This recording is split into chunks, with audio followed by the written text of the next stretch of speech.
The rusty key turned in the lock with a grinding sound that made my hands shake.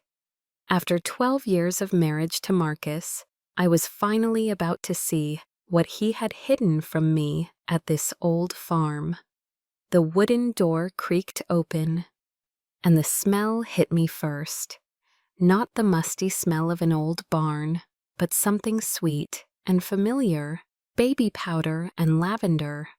My heart stopped when I saw the pink walls covered in colorful drawings, toys scattered across the floor, a small bed with princess sheets, and theirs, sitting in a tiny rocking chair, was a little girl with Marcus's dark eyes and curly hair. She looked up at me and smiled. "Are you my daddy's other wife?" she asked in the sweetest voice I'd ever heard. That's when I realized my entire life had been a lie. But before I continue, drop a comment below and let us know where in the world you're watching from. We love seeing how far our stories reach. And don't forget to subscribe to the channel to help us reach that big 1,000 subscriber milestone. We're so close, and every single subscriber counts. It's completely free for you, but it means everything to this channel. Also, on the final screen, I've left a video and a playlist that I promise will surprise you. Seriously, don't miss them. Thank you so much for watching all the way through. Now, go ahead and hit that subscribe button to be part of the journey. Let me start from the beginning, because this story is more twisted than you could ever imagine. My name is Keisha, and I thought I knew everything about my husband Marcus. We met at a coffee shop in downtown Atlanta when I was 25 and he was 30. He was this tall, handsome man with the kindest smile and eyes that crinkled when he laughed. He worked as a construction manager and always smelled like sawdust and cologne. Marcus told me he owned a small farm about 2 hours outside the city that he had inherited from his grandfather. He said it was his quiet place where he went to think and work on old cars. The farm made him a little extra money, he explained, by renting out the land to local farmers who grew corn and soybeans. "It's not much to look at," he would say whenever I asked about visiting. "Just an old farmhouse and some barns. You'd be bored out of your mind, baby." For 12 years, I accepted this explanation. Marcus would disappear every other weekend, sometimes for 3 or 4 days at a time. He said he needed to check on the property, fix things that were broken, and meet with the farmers who rented his land. I trusted him completely. Why wouldn't I? He was the most honest man I'd ever met. Marcus always came back from these trips tired but happy. He'd bring me wildflowers that he said grew wild on the property, and sometimes fresh vegetables that the tenant farmers had given him. He'd tell me stories about fixing old tractors and chasing away raccoons that got into the corn. It all sounded perfectly normal, but there were little things that didn't quite make sense, though I never paid much attention to them at the time, like how he never wanted to talk on the phone when he was at the farm. He said the cell service was terrible out there, or how he always did his own laundry when he came back, even though I usually handled all our washing. He said farm work made his clothes too dirty, and he didn't want to bother me with them. Sometimes I would joke about visiting the farm. "Maybe I could come with you next time," I'd say while making breakfast. "I could pack us a picnic lunch." Marcus would always get this strange look on his face, almost panicked, before forcing a smile. "Keisha, honey, You know how you are with bugs and dirt. The place is full of spiders and mice. Plus, the old farmhouse doesn't even have proper running water. You'd hate it. I wasn't exactly a city princess, but Marcus knew I didn't love camping or getting dirty, so his explanation seemed reasonable. I had plenty to keep me busy anyway.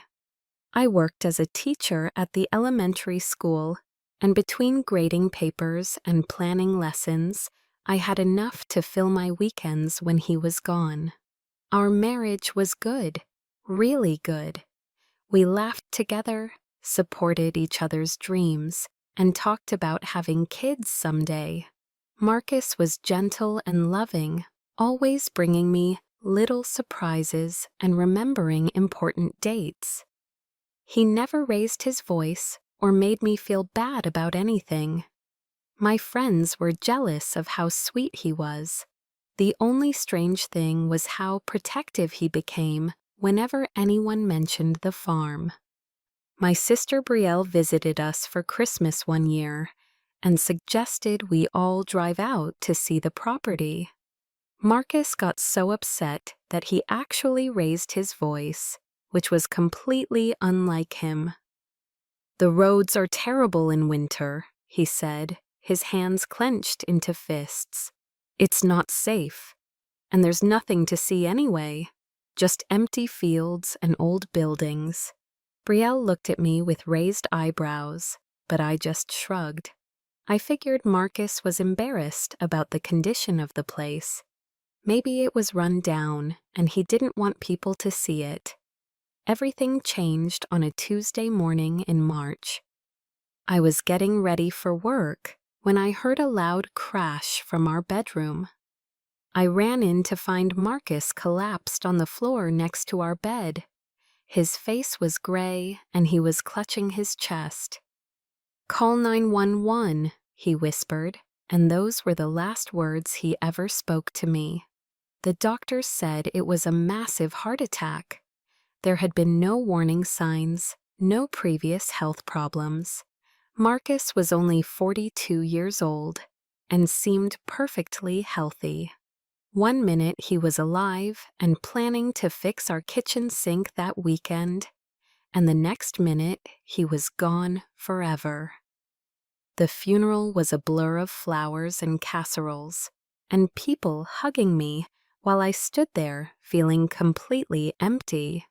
Marcus's parents had died years earlier, and he didn't have any brothers or sisters, so it was just me and my family and our friends from church and work. After everyone left and I was alone in our house, everything felt different. His coffee cup was still in the sink. His work boots were by the front door. His half of the bed was still warm. How was I supposed to go on without him? 2 weeks after the funeral, Marcus's lawyer, Mr. Patterson, called and asked me to come to his office. He was a nice older man who had helped Marcus write his will a few years earlier. I didn't really want to deal with legal stuff, but I knew I had to. Mr. Patterson's office smelled like old books and coffee. He offered me a cup of tea and asked how I was holding up. I told him I was taking things one day at a time, which was the truth. Some days I could barely get out of bed. "Marcus left everything to you, of course," Mr. Patterson said, pulling out a thick folder.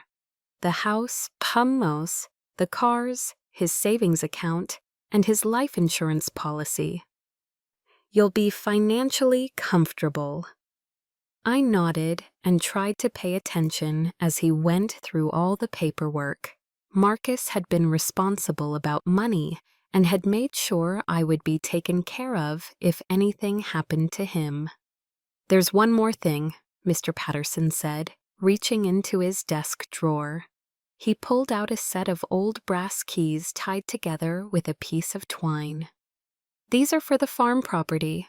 Marcus left specific instructions that these keys should only be given to you after his death." I stared at the keys in my palm. They felt heavier than they should have. He also left you this letter, Mr. Patterson continued, handing me a sealed envelope with my name written in Marcus's handwriting. My hands were shaking as I opened the letter. Inside was a single sheet of paper with just a few sentences. Keisha, I'm sorry for keeping this from you. The farm has been my biggest secret, but also my greatest joy. Please don't judge me too harshly when you learn the truth. I love you more than life itself. The address is 4247 Old Mill Road. Marcus. I looked up at Mr. Patterson with confusion. What does this mean? What secret? The older man shrugged and shook his head. I'm sorry, Keisha. Marcus never told me anything about the farm, except that you should inherit it and that you should only get the keys after he passed away. He was very specific about that.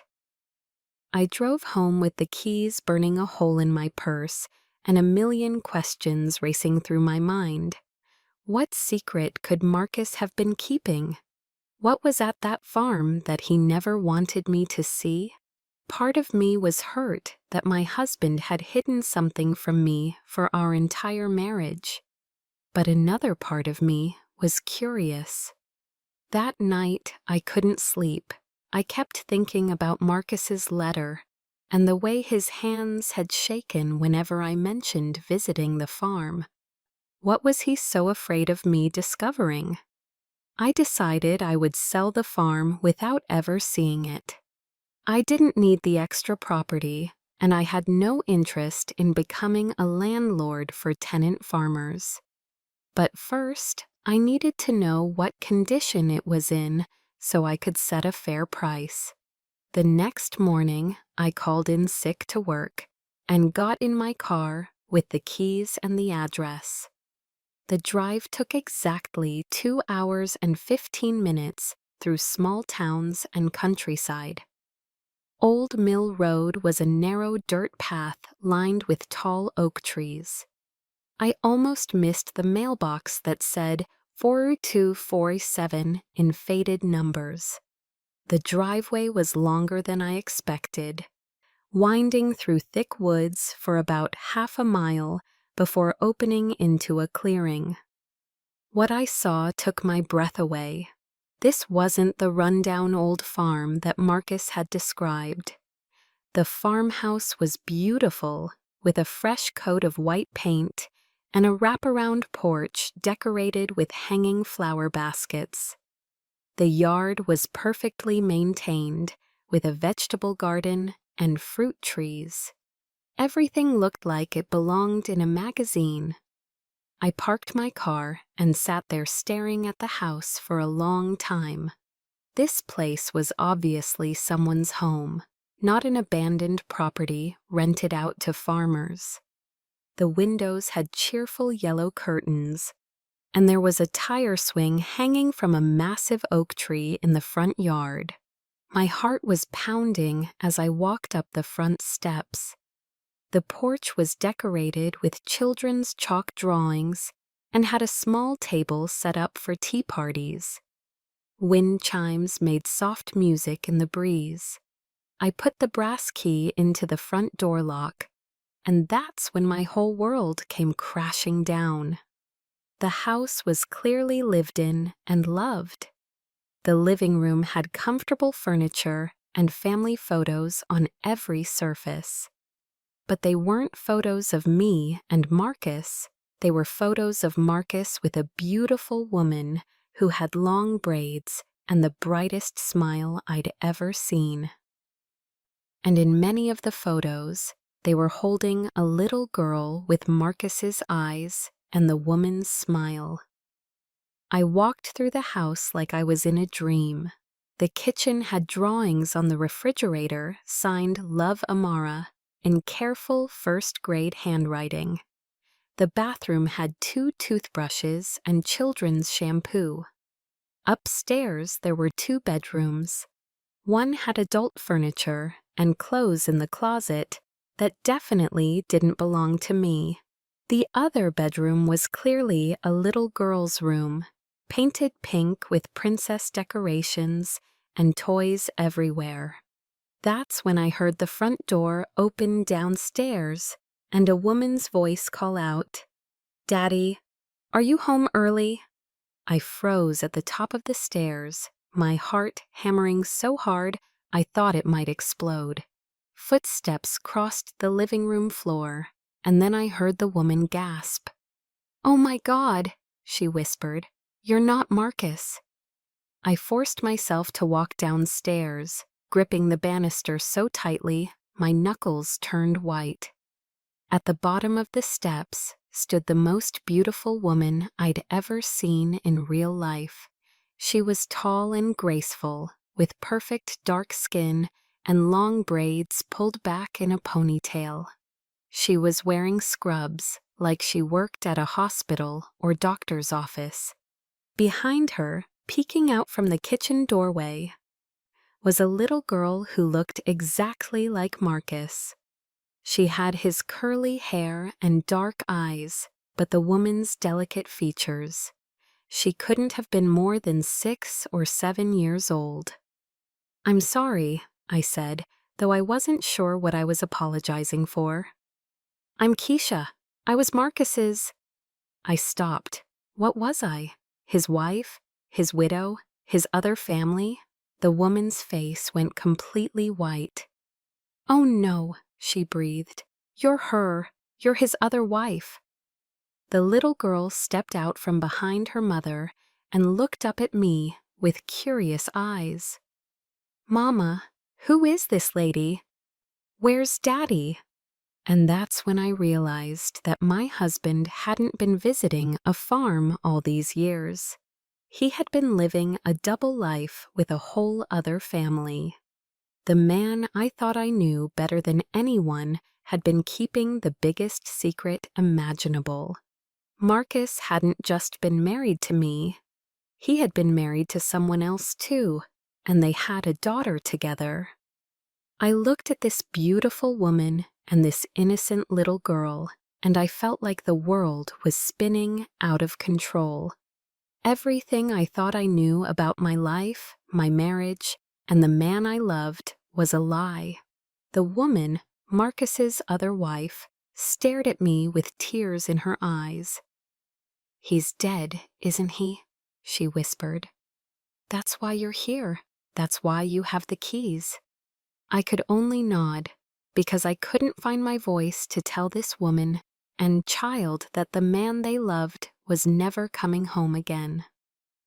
The silence in that beautiful farmhouse kitchen stretched on forever. The little girl, Amara, I remembered from the drawings on the refrigerator, looked back and forth between her mother and me with wide, confused eyes.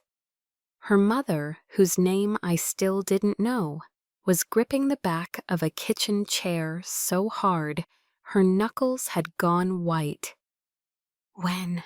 she finally whispered, her voice barely audible. "3 weeks ago," I managed to say. "Heart attack." She closed her eyes and took a shaky breath. I knew something was wrong when he didn't come home last weekend. Marcus never missed a weekend with Amara. Never. Tears started rolling down her cheeks. I kept calling and calling, but his phone went straight to voicemail. I felt like I was watching this conversation happen to someone else. This couldn't be real. My Marcus, the man who brought me wildflowers and fixed my car when it made strange noises, had been living here with this woman and child every other weekend for years. "Mama, why are you crying?" Amara asked, tugging on her mother's scrubs. "And where is Daddy? He was supposed to take me fishing today."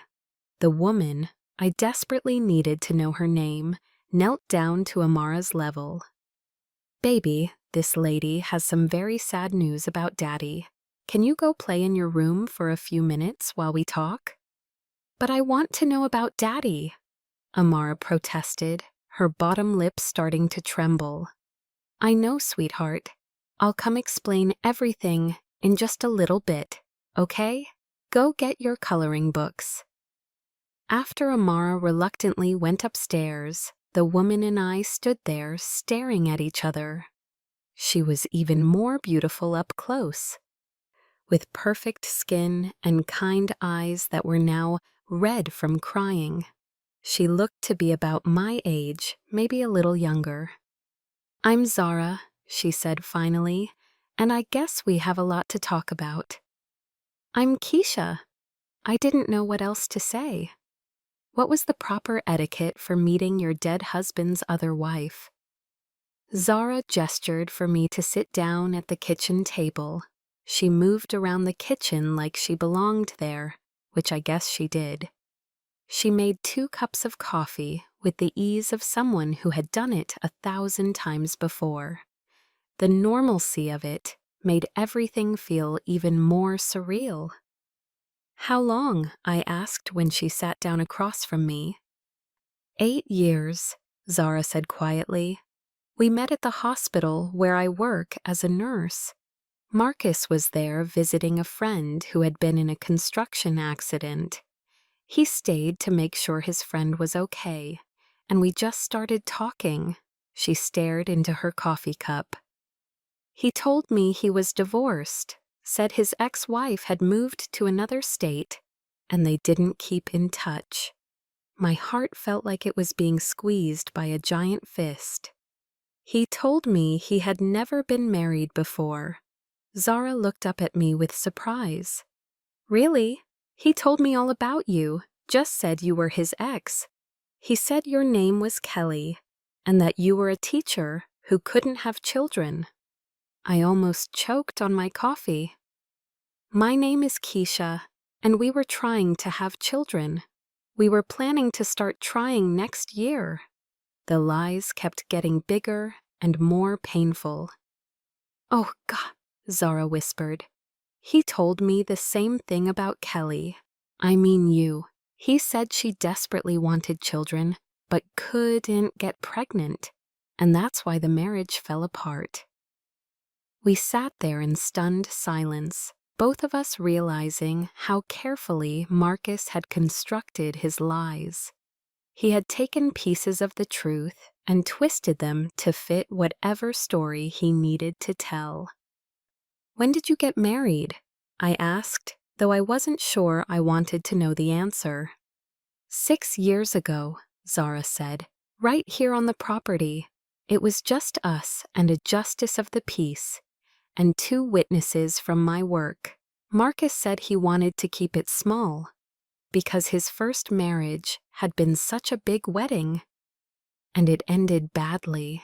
My blood turned to ice. 6 years ago, Marcus and I had been planning our own wedding. We got married 7 years ago in a beautiful ceremony at my church with 200 guests. Marcus had been married to both of us at the same time for over 6 years. "Zara," I said carefully, "I need to tell you something. Marcus and I were married 7 years ago. We never got divorced. We were still married when he died."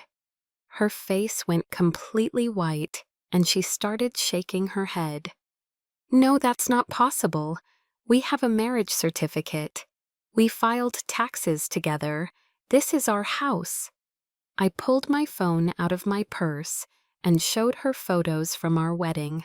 Marcus in his black tuxedo, me in my white dress, both of us smiling and looking so happy. Then I showed her photos from our recent anniversary dinner just 2 months ago. Zara stared at the photos with horror. "This can't be real. This can't be happening." But it was happening. Marcus had somehow managed to be legally married to me while also convincing Zara that they were married. I had no idea how he had pulled off fake marriage documents, but clearly he had found a way. "The house," I said suddenly. "Who owns this house?" "We do," Zara said automatically. "Marcus bought it for us before Amara was born. Both our names are on the deed." I felt sick to my stomach. Marcus had been using money from our joint savings account for years, telling me he was making improvements to the old family farm. He had been buying this house and supporting his other family with our money. Zara, I'm so sorry, but I think Marcus was only legally married to me. I think your marriage certificate is fake. She stood up so fast her chair fell over backward. You're lying. You have to be lying. Marcus loved me. He loved Amara. We were going to have another baby next year. The pain in her voice broke my heart. This woman had been living the same lie I had been living, just from a different angle. We had both believed we were Marcus's one and only wife. I'm not lying, I said gently. His lawyer gave me the keys to this place after Marcus died. Everything Marcus owned legally became mine, including this house. Zara sank back into her chair and put her head in her hands. 8 years of my life, she whispered. 8 years of believing I had found my soulmate. And Amara. Oh God, what am I going to tell Amara? That's when it hit me. Amara wasn't just Marcus's secret daughter. She was also completely innocent in all of this. She was a little girl who loved her daddy and was waiting upstairs for him to come home and take her fishing. We need to figure this out together, I said. That little girl doesn't deserve to suffer because of what Marcus did. I don't have anywhere else to go, Zara said, tears streaming down her face. This has been our home for 6 years. All of Amara's friends are here. She starts first grade at the local school in the fall. I looked around the kitchen at the child's drawings on the refrigerator, the family photos on the counter, the height marks on the doorframe showing how Amara had grown over the years. This wasn't just a house. It was a home where a mother was raising her daughter with love and care. I'm not going to kick you out, I said. I couldn't do that to Amara, and I couldn't do that to you either. Zara looked up at me with surprise. Really, but legally, this is your house now. Legally, yes, but morally, this is your home. You didn't know Marcus was married to someone else. You didn't do anything wrong. We heard little footsteps on the stairs, and Amara appeared in the kitchen doorway, holding a coloring book and a box of crayons. Mama, I finished the princess picture. Can Daddy see it when he gets home? Zara and I looked at each other. We both knew we had to tell this innocent child that her daddy was never coming home, but neither of us knew how to begin. Come here, baby, Zara said, opening her arms. Amara climbed into her mother's lap and looked at me with curious eyes. Are you Daddy's friend? She asked me. I knew your daddy, I said carefully. He was a very special man who loved you very much. Amara, honey, Zara said, stroking her daughter's curly hair.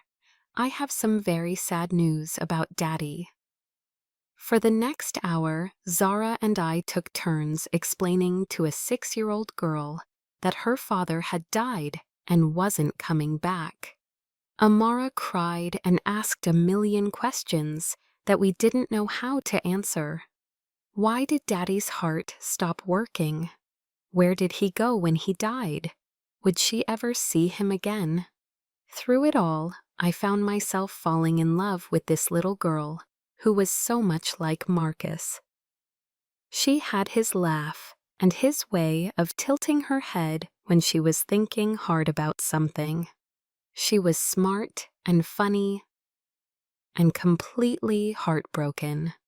After Amara finally fell asleep on the couch, exhausted from crying, Zara and I sat at the kitchen table trying to figure out what to do next. I keep thinking about all the signs I missed, Zara said quietly. like how Marcus never wanted me to meet any of his work friends. He said construction guys were rough and wouldn't know how to act around a lady. She laughed bitterly. I thought it was sweet that he wanted to protect me. He told me the same thing about why I couldn't meet the farmers who rented his land, I said. Said they were simple country folk who wouldn't know what to make of a city teacher. And the phone calls, Zara continued.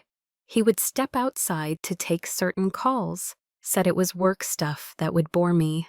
Now I realize he was talking to you. I thought about all the times Marcus had gotten mysterious text messages and said they were from his foreman about job sites. He had 2 phones, I said suddenly. He told me the second one was for work, but he must have used it to call you. He always paid for everything in cash, Zara said. Said he didn't trust banks with all his money. I never questioned it because the cash was always there when we needed it. We kept comparing stories, and every detail made it clear how carefully Marcus had planned his double life. He had scheduled his time between us down to the hour. He had separate bank accounts, separate phone numbers, separate everything. The worst part, I said, is that I really think he loved both of us. This wasn't just him using us or lying for fun. He seemed genuinely happy with me, and from what I can see here, he was genuinely happy with you and Amara too. Zara nodded. That's what makes this so much harder. If he had just been a cheater or a liar, I could hate him and move on. But he was a good father to Amara. He was a good partner to me. He was just living 2 completely different lives. As the sun started to set, we realized we had been talking for hours.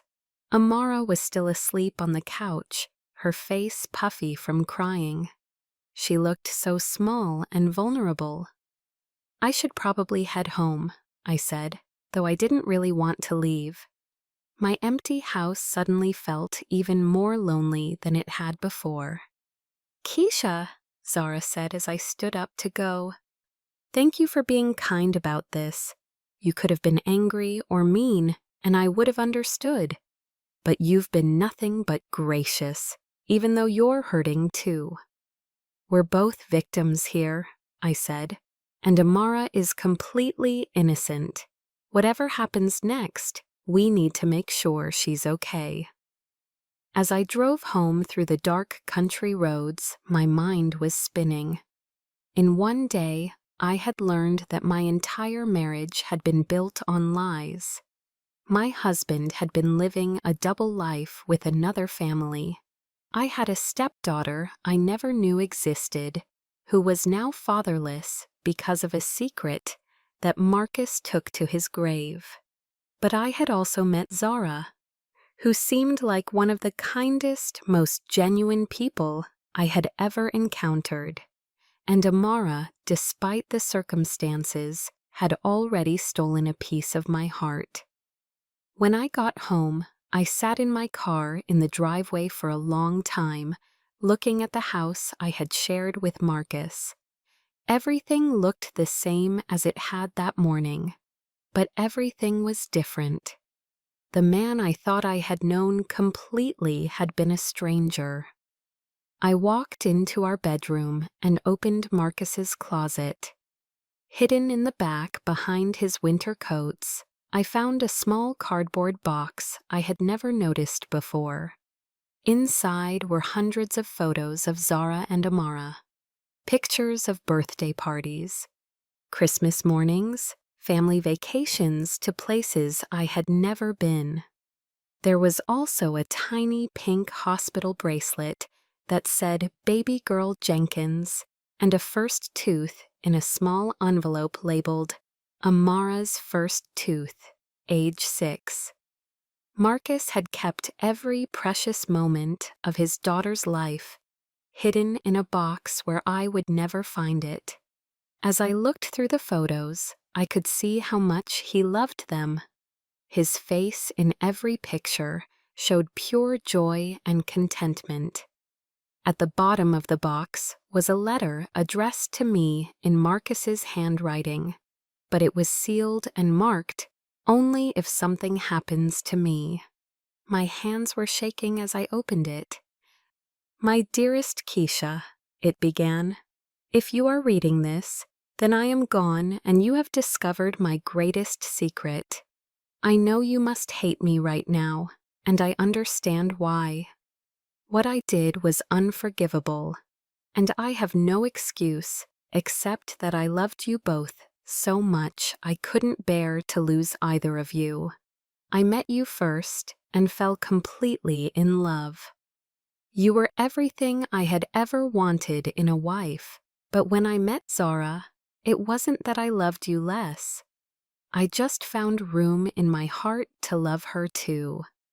And when Amara was born, I became a father, which was the greatest joy of my life. I know this sounds selfish and wrong, because it is. I should have made a choice. I should have been honest. But I was weak, and I was scared of losing any of you. So I built this double life, thinking I could keep everyone happy forever. I know what I'm asking is impossible, but please don't take your anger out on Zara and Amara. They are innocent in all of this. Zara is a good woman who deserves better than what I put her through. And Amara is the most wonderful little girl in the world. She is your stepdaughter, even if you never knew she existed. The house and everything in it legally belongs to you now. But I'm begging you to let them stay. It's the only home Amara has ever known. If you can find it in your heart to forgive me someday, maybe you could even get to know them. I think you would love them as much as I do. I'm sorry, Keisha. I'm sorry for lying to you every day for 8 years. I'm sorry for stealing the life you thought you had. I'm sorry for being too much of a coward to tell you the truth while I was alive. All my love always, Marcus. I sat on our bedroom floor surrounded by photos of Marcus's secret family and cried harder than I had since the day he died. Not just because of the betrayal, though that pain was almost unbearable, but also because I could see in every picture how much joy Zara and Amara had brought to his life. They hadn't been a mistake or a fling. They had been his other family, loved just as deeply as he had loved me. The next morning, I called in sick to work again and drove back to the farm. I found Zara in the garden, picking tomatoes while Amara played on the tire swing. They both looked like they hadn't slept much. "I found some things I thought you should have," I said, holding out the box of photos and keepsakes. Zara's eyes filled with tears when she saw the pictures. "He kept all of these, every single one." I sat down in the grass next to her. "Zara, I need to ask you something, and please be honest. Did you ever suspect, even a little bit?" She was quiet for a long time, flipping through photos of Amara's birthday parties. "Sometimes," she said finally, "like when he would get phone calls and his whole mood would change, or when he would seem distracted, like his mind was somewhere else. But I convinced myself it was just work stress. There was this one time," she continued, "about 2 years ago, when Amara was sick with strep throat. Marcus was supposed to come that weekend, but he called and said he had to work. I was so upset because Amara had been asking for her daddy all week. When I told him how disappointed she was, he started crying on the phone. Really crying. He said he was sorry and that he hated disappointing us. I remembered that weekend. Marcus had seemed upset about something, But when I asked what was wrong, he said he was worried about a problem at work. Now I realized he had been torn between staying home with me and going to take care of his sick daughter. I think part of me knew something wasn't right, Zara said. But I loved him so much, and he made us so happy when he was here. I didn't want to ask questions that might ruin everything. We spent the day going through Marcus's things in the house and sharing stories about the man we had both loved. It was strange and painful, but also somehow healing. We were both mourning the same person, just different versions of him. That evening, as I was getting ready to leave again, Amara ran up to me with a drawing she had made. It was a picture of 3 stick figures holding hands under a rainbow. One had long dark hair like Zara, one had shorter hair like me, and one was very small with curly hair. "This is you and Mama and me," she said proudly. Daddy told me once that families come in all different shapes. Maybe we can be a different shape too.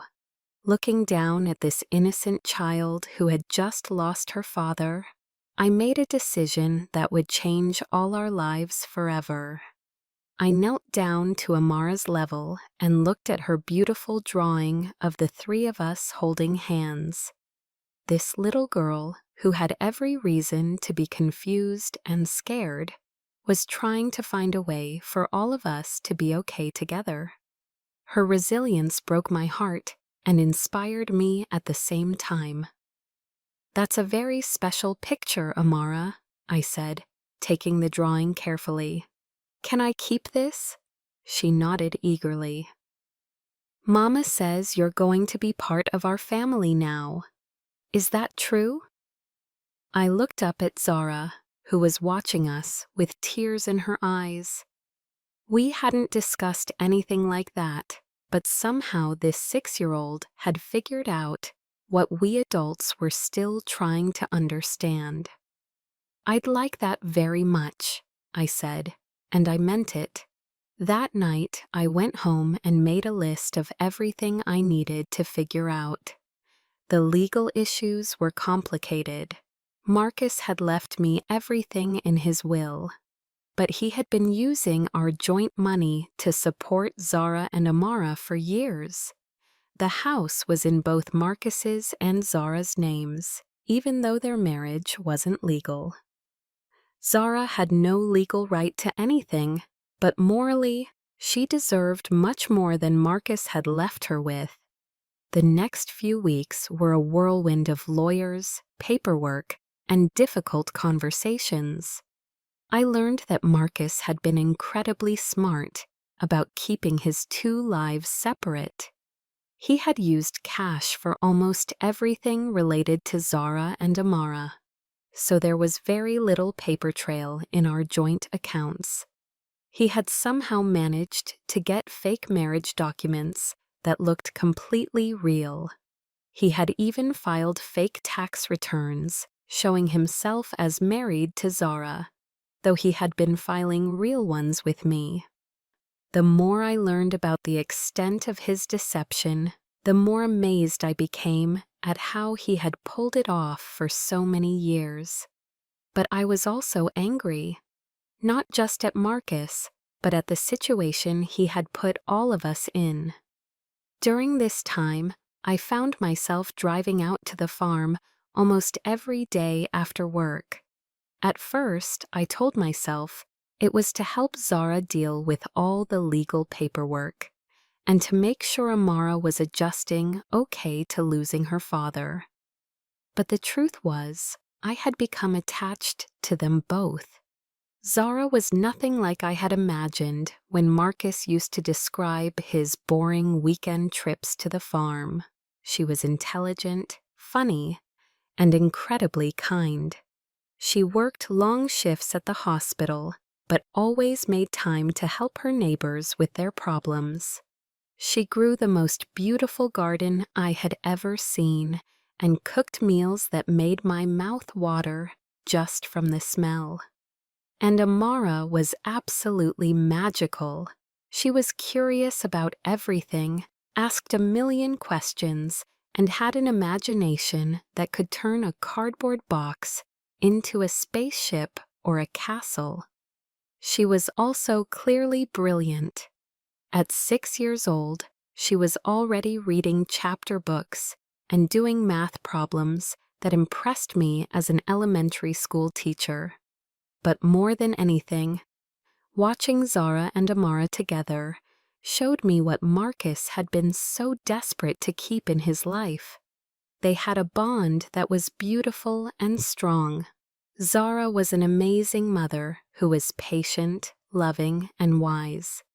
She answered all of Amara's difficult questions about death with honesty, but also with hope. She helped her daughter express her grief through art and music and storytelling. One evening, about a month after Marcus's death, I was helping Amara with a puzzle while Zara made dinner. Amara looked up at me with those serious dark eyes that reminded me so much of her father. "Miss Keisha," she said, "are you lonely at your house all by yourself?" The question caught me off guard. "Sometimes I am, sweetheart. Why do you ask?"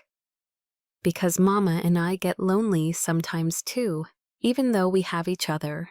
We miss Daddy so much, but when you're here, it doesn't feel as lonely." Zara looked over from the stove with surprise. "Amara, honey, that's a very grown-up thing to say." "It's true, though," Amara insisted. "When Miss Keisha is here, it feels more like when Daddy was alive. Not the same, but better than just us being sad all the time." That night, after Amara went to bed, Zara and I sat on the front porch drinking tea and talking about everything that had happened. The summer air was warm and sweet, full of the smell of honeysuckle and freshly cut grass. "She's right, you know," Zara said quietly. "It is less lonely when you're here. I've been dreading the evenings when it's just me and my thoughts about everything that's changed." "I feel the same way," I admitted. "My house feels so empty now, not just because Marcus is gone, but because I learned that even when he was there, he was thinking about you and Amara. I feel like I was living with a ghost for years and didn't even know it." "Do you hate him?" Zara asked, "for what he did to both of us?" I thought about that question for a long time. I should hate him. What he did was terrible and selfish and wrong. But when I see how much he loved you and Amara, and when I remember how happy he seemed with me, I just feel confused and sad. He wasn't a bad man. He was just a weak man who made a terrible choice and then kept making it for years. "I keep wondering what would have happened if he hadn't died," Zara said. "How long could he have kept this up? Would he ever have told us the truth?" "I found something else in his things," I said, pulling out a letter from my purse. This was hidden in his toolbox in the garage. It's addressed to both of us. Zara's hands were shaking as she opened the letter. We read it together by the porch light. "My beloved Keisha and Zara," it began, "I am writing this letter because I know I can't keep living this lie forever. Someday, one of you is going to find out about the other, and when that happens, my world will come crashing down.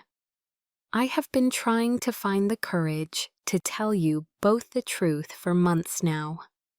I lie awake at night planning how to explain what I've done. But every time I imagine the pain and betrayal in your eyes, I lose my nerve. The truth is, I love you both completely. Not half and half, but completely. Keisha, you were my first love and my anchor. You made me feel like I could be the man I always wanted to be. Zara, you brought light and joy into my life when I thought I was getting old and boring. And Amara, my precious daughter, you made me understand what unconditional love really means. I know I can't have both families forever. I know I have to make a choice, but every time I try to choose, I realize I would rather die than lose any of you. Maybe that makes me a coward. Maybe that makes me selfish. I know it makes me a liar, but I also know that every day I have spent with each of you has been a gift that I treasured. If you are reading this together, then my secret is out, and I am probably gone. I hope you can find a way to forgive me. More than that, I hope you can find a way to forgive each other. Neither of you did anything wrong. You both loved a man who didn't deserve either of you. Please take care of each other. Please take care of Amara. She is the best thing I ever did with my life. All my love, forever and always. Marcus. By the time we finished reading, we were both crying. Not just for Marcus, but for all of us, for the years of lies, for the pain we were all going through, and for the impossible situation he had left us in. He really did love us both, Zara whispered. He did, I agreed. That's what makes this so hard.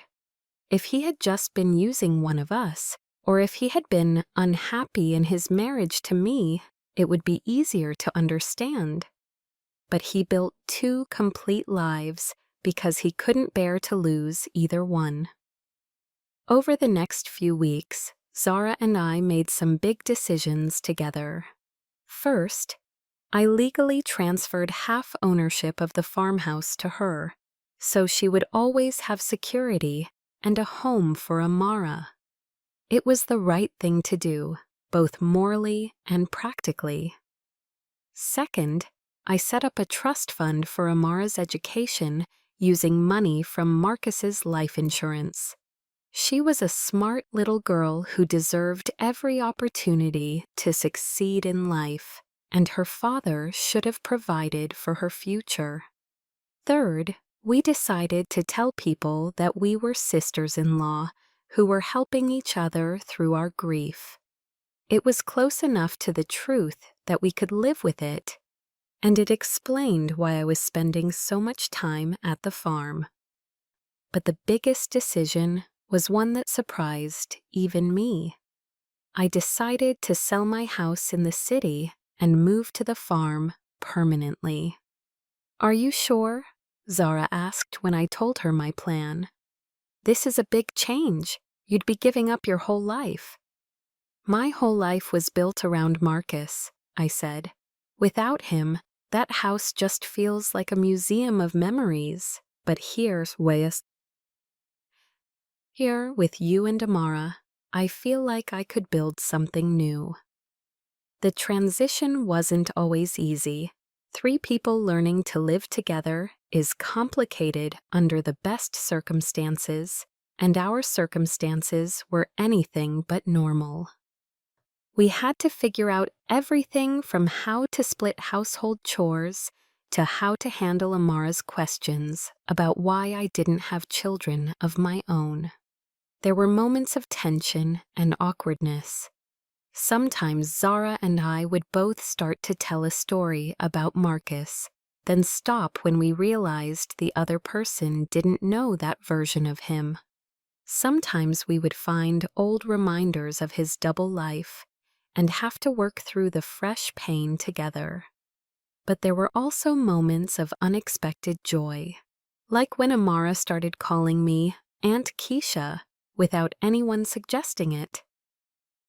Or when Zara taught me how to make her famous cornbread that Marcus had always raved about. Or when we would all work in the garden together, and I could almost imagine what it would have been like if we had been a real family from the beginning. The hardest part was helping Amara process her grief and confusion. She had lost her father, learned that her parents weren't really married, and gained a new family member all at the same time. Some days she was angry and would ask why her daddy had lied to her. Other days she would cling to me and Zara like she was afraid we might disappear, too.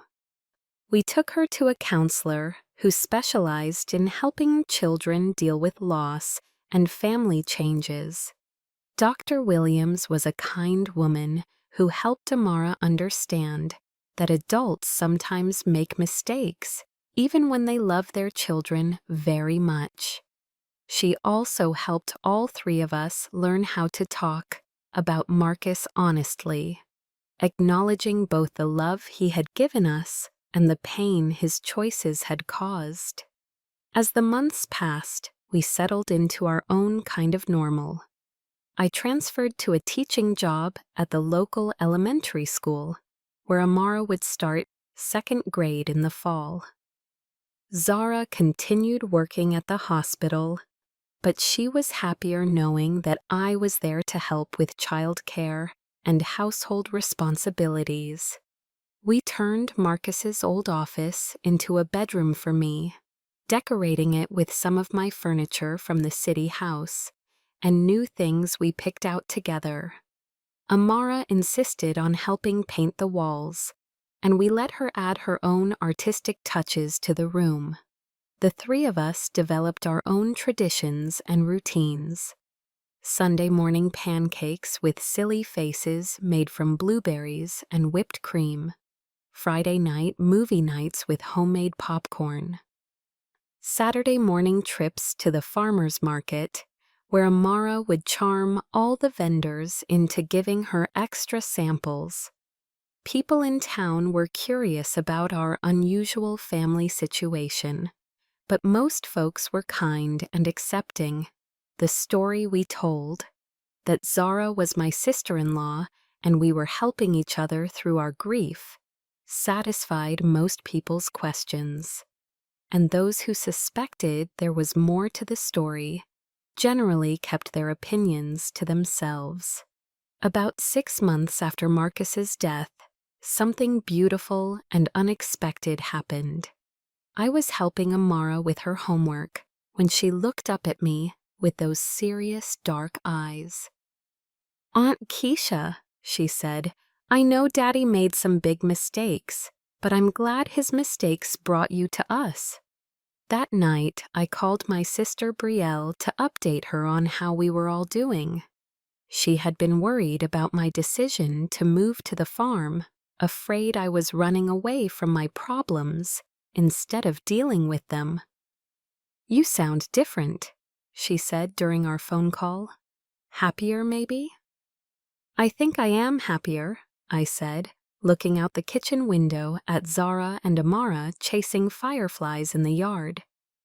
"It's not the life I planned, and it's not the life any of us expected. But it's a good life. And you're really okay with raising another woman's child?" "She's not just another woman's child," I said. "She's Marcus's daughter, which makes her part of my family too. And Brielle, she's the most amazing little girl. She's smart and funny and resilient. I love her like she was my own." "What about Zara? Isn't it weird living with your husband's other wife?" I thought about that question while I watched Zara teaching Amara how to catch fireflies without hurting them. At first, it was weird, I admitted. But now I can't imagine my life without her. She's become one of my closest friends. We understand each other in a way that nobody else could, because we both loved the same man, and we both got our hearts broken by him. A year after Marcus's death, we decided to have a memorial service for him at the farm. We invited people from both of his lives, my family and friends, and Zara's family and friends. We told everyone the truth about what had happened because we were tired of keeping secrets, and we wanted to honor all the relationships Marcus had built, even if they were built on lies. It was a beautiful day in late spring, with the fruit trees blooming and the garden starting to come alive. We set up tables in the yard and asked everyone to bring a dish and a story about Marcus. People shared memories of his kindness, his humor, his willingness to help anyone who needed it. They talked about how much he had loved his family, all of his family. My friend Patricia from church pulled me aside during the memorial. "I have to ask," she said quietly, "how do you do it?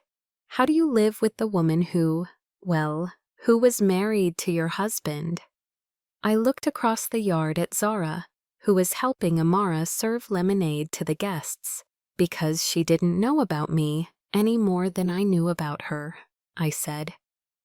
We were both victims of Marcus's lies, and because that little girl needs both of us now. She's lost her father, and I wasn't going to let her lose anyone else. But don't you feel angry, betrayed? Every day, I admitted, some days more than others, but I also feel grateful that I get to know Amara, who is the most wonderful child in the world. Grateful that I have Zara, who has become like a sister to me. And yes, even grateful for the years I had with Marcus, even though they were built on a lie. He loved me in his way. That was real. Even if everything else was complicated. As the sun started to set and people began to leave, Amara came running up to me with grass stains on her dress and flowers in her hair. "Aunt Keisha, did you have fun at Daddy's party?" "I did, sweetheart. Did you?" "Yes, everyone told such nice stories about Daddy." It made me remember all the good things instead of just being sad. She hugged my legs tightly. "I think Daddy would be happy that we're all together now." That evening, after we had cleaned up from the memorial and Amara was in bed, Zara and I sat on the front porch swing that Marcus had hung from the big oak tree. The air was soft and warm, full of the sound of crickets and the distant lowing of cattle in the neighbor's field. "Do you ever wonder what Marcus would think about all this?" Zara asked. "About us becoming friends, about you moving here, about how we're raising Amara together?" "I think he would be amazed," I said, "and relieved. He spent so many years terrified that his secret would come out and destroy everyone he loved. But instead, it brought us together in a way he never could have imagined." "I found something yesterday," Zara said, pulling a small envelope out of her pocket. It was hidden inside one of Marcus's books. It's addressed to Amara for when she turns 18. We opened the letter together, reading Marcus's words to his daughter in the lamplight from the porch. "My dearest Amara," it said, "by the time you read this, you will be a young woman, and I hope you will understand better than you do now why I made the choices I made. I want you to know that you were wanted and loved from the moment I knew you existed. You brought more joy into my life than I ever thought possible. I also want you to know that Keisha is a good woman who would have loved you if she had known about you. If something has happened to me and you are reading this, I hope she has found her way into your life. You deserve to have all the love in the world. From everyone who cares about you. Be kind, be brave, be honest.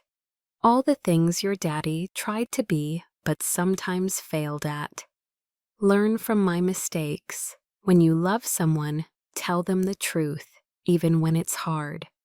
Don't try to live two different lives like I did.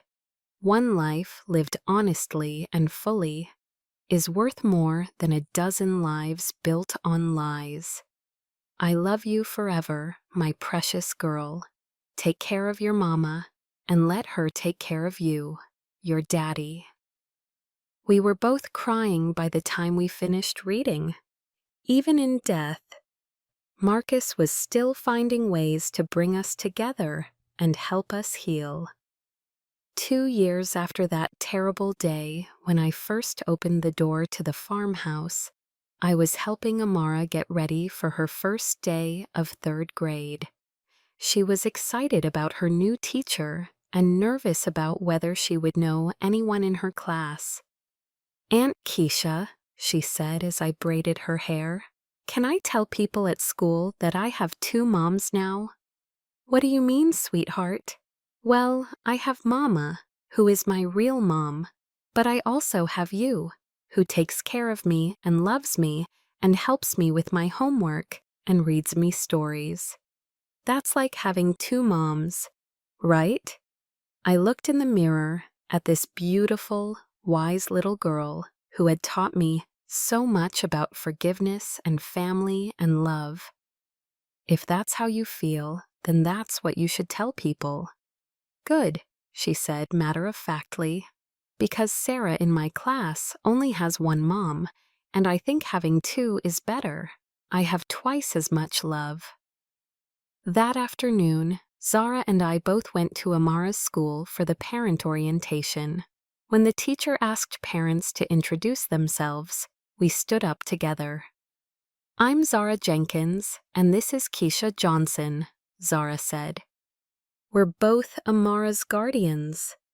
The teacher smiled and moved on to the next family without any further questions. Later, some of the other parents came up to us and mentioned how nice it was that we were co-parenting together. They assumed we were divorced parents who had found a way to put our child's needs first, and we didn't correct them. On the drive home from school, I realized that we had become exactly what Marcus had hoped for in his wildest dreams: a family that loved and supported each other despite the complicated circumstances that had brought us together. That evening, the 3 of us were working in the garden when Amara found a 4-leaf clover. She held it up triumphantly, grinning from ear to ear. "Look, this means good luck is coming." "We already have good luck," Zara said, pulling her daughter into a hug. "We have each other." I looked at these 2 people who had become the center of my world. Zara, who had gone from being a stranger to being my closest friend and partner in raising Amara, and Amara herself, who had transformed from a painful reminder of my husband's betrayal into the daughter of my heart. Marcus had been wrong about a lot of things. He had lied and deceived and hurt people he loved.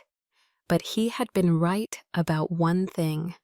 Zara and Amara were easy to love, and somehow out of his terrible mistakes, we had built something beautiful together. As the sun set over our garden and our home, I realized that this wasn't the life I had planned, but it was exactly the life I was meant to have. We were an unusual family, born out of tragedy and deception, but held together by love, forgiveness, and the determination to create something good. From something broken, Marcus's secret had destroyed the life I thought I had. But it had also given me a life I never could have imagined, one filled with more love, more laughter, and more purpose than I had ever known before. And that night, as I tucked Amara into bed and she sleepily told me she loved me, I knew that we were going to be just fine, all 3 of us, together. Did you enjoy my story? Which city are you listening from? Let's connect in the comments. If you liked this story, you can support me by sending a super thanks. It helps me keep bringing you more stories like this. Thank you so much for your kind support. I look forward to reading your comments about the story. On the screen, you'll see 2 new life stories I highly recommend. and there's plenty more on my channel. Don't forget to subscribe, and I'll see you in the next life story. With love and respect.